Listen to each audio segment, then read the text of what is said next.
फालांगि बिथिङाव बर'फोराबो गोबां सांग्रांथि जाबाय। आथिखालाव गुवाहाटी नोगोरमायाव बर'फोरा गोबां फालांगि बेखेवदों।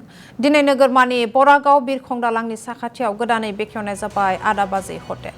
बाबुल चन्द्र बर'नि बे गोदान हटेल फालांगि फसंथान आदाबाजै हटेल बेखेवना होयो बरखला बियाबनि एमएलए भबेश कलिता बिथाङा।